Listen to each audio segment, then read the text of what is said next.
السلام علیکم ورحمۃ اللہ۔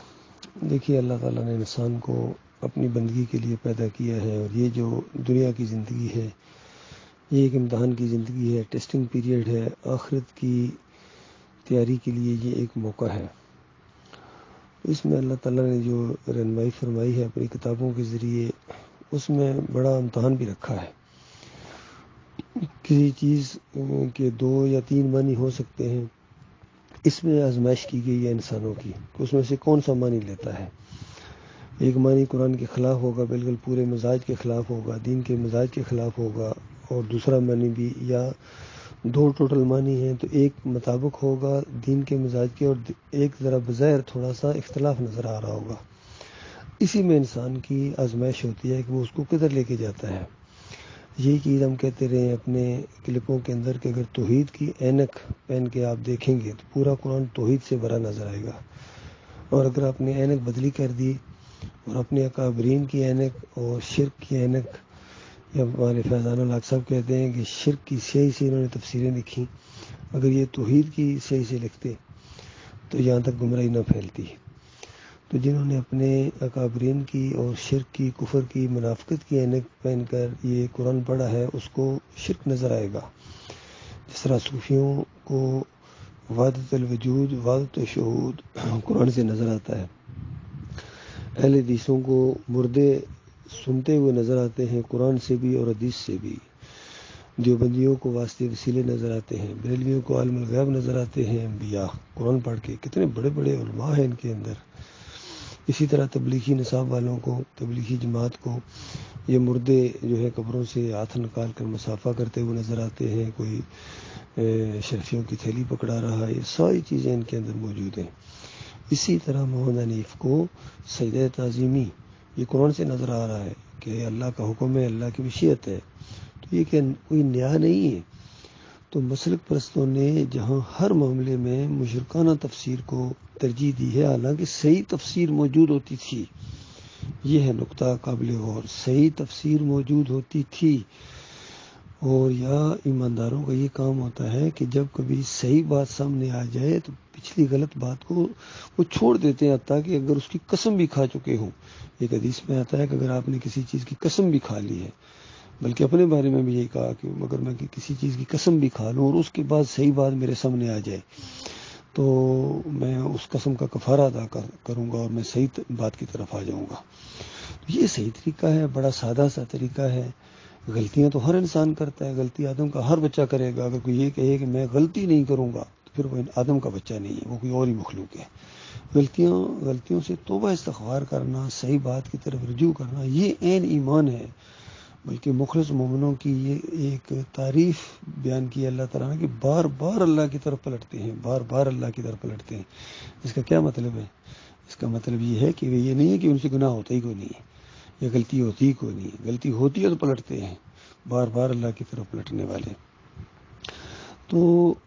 یہ دیکھیے، یہاں جو 17 نمبر حبل اللہ کے اندر ایک موقف اختیار کیا گیا، وہاں لغوی معنوں میں بھی 3 تفسیریں ہیں، لغوی معنوں میں بھی 3 اس کی تشریح کہ سجدہ کا یہ مطلب ہے عربی لغت کے اندر سجدہ۔ ایک تو یہ ہے کہ کھڑے بیٹھے کسی کے سامنے صرف سر کو جھکا لینا، یہ بھی سجدہ ہے، بغیر سر کو جھکائے کسی کی فضیلت کو تسلیم کر لینا، کسی کو اپنا بڑا مان لینا یا اپنے آپ کو ذرا کم اور اس کو اپنے سے بہتر محسوس کرنا شروع کر دینا، یہ بھی سجدہ کے اندر آتا ہے۔ یہ حبل اللہ 17 کے اندر لکھا ہوا ہے۔ اور حیرت ہو رہی ہے کہ وہاں بھی سجدہ کا یہ جو لغوی معنی تھا، اس میں سے بھی جو مشرکانہ انداز والا معنی ہے وہ اختیار کیا اس فیاض محمود باجوہ نے اور ان دوسرے لوگوں نے، تاکہ محمد حنیف نے بھی، اور یہ جو بھی معاملہ ہوا تھا۔ باقی مجھے ابھی تک یاد ہے کہ اس وقت بھی میں نے اس کا یہ جو فضیلت تسلیم کرنے والا معنی ہے، ادھر ہی میرا ہمیشہ دھیان جاتا تھا کہ ان کو اپنا بڑا مان لیا، ان کو اپنے خاندان کے اوپر فضیلت عطا فرما دی۔ تو فضیلت کے معنوں میں بھی انہوں نے اس وقت وہاں نہیں مانا ہے۔ وہاں جس طرح سہیل خان وہ آپ سے گفتگو کرتا رہا کہ یہ تھوڑا سا سر کو جھکا لینا، یہ ان کا دھیان ادھر جاتا تھا، میرا کبھی بھی دھیان ادھر نہیں گیا، میرا ہمیشہ دھیان جاتا تھا کہ اس کی فضیلت کو تسلیم کر لینا۔ تو اس کے بعد جب یہ سارے معاملات جیسے سامنے آئے ہیں تو جب بھی کبھی محمد حنیف سے بات ہوتی تھی وہ یہی کہتا تھا کہ ہم تو 17 نمبر حبل اللہ کے اندر ہیں، اور میں اس کو یہی سمجھتا تھا کہ دیکھیے 17 نمبر حبل اللہ کے اندر فضیلت کو تسلیم کرنے کے معنوں میں ہے، وہاں جھکنے کے معنوں میں نہیں ہے کہ سر کو جھکا لیا فلاں جھکا لیا، وہ تو مطلب بتائے گئے تھے، اس میں سے جو مشرکانہ انداز والا مطلب تھا وہ کیوں لیا گیا ہے، اس میں سے جو فضیلت تسلیم کرنے والا معاملہ ہے اس کو کیوں نہیں لیا گیا۔ بہرحال اپنے اپنے نصیب کی بات ہوتی ہے، اپنی اپنی قسمت کی بات ہوتی ہے، جن کے دماغوں کے اندر شرک تھا وہ ادھر پھر گئے ہیں، بعد میں جب یہ بات سامنے آئی کہ یہ خرو لگانے کی وجہ سے یہ لغوی معنوں میں ہو ہی نہیں سکتا ہے، یہ حقیقی معنوں میں ہے اور یہ زمین پر ماتھا ٹیک کے سجدہ ہوا ہے، تو 17 نمبر حبل اللہ میں تو اس کی انتہائی نفی کی گئی تھی، اس طرح کے سجدے کی تو وہاں لکھا گیا کہ خارج از امکان ہے، کسی بھی شریعت میں جائز نہیں ہے، شرک ہے، ناجائز ہے یہ معروف سجدہ۔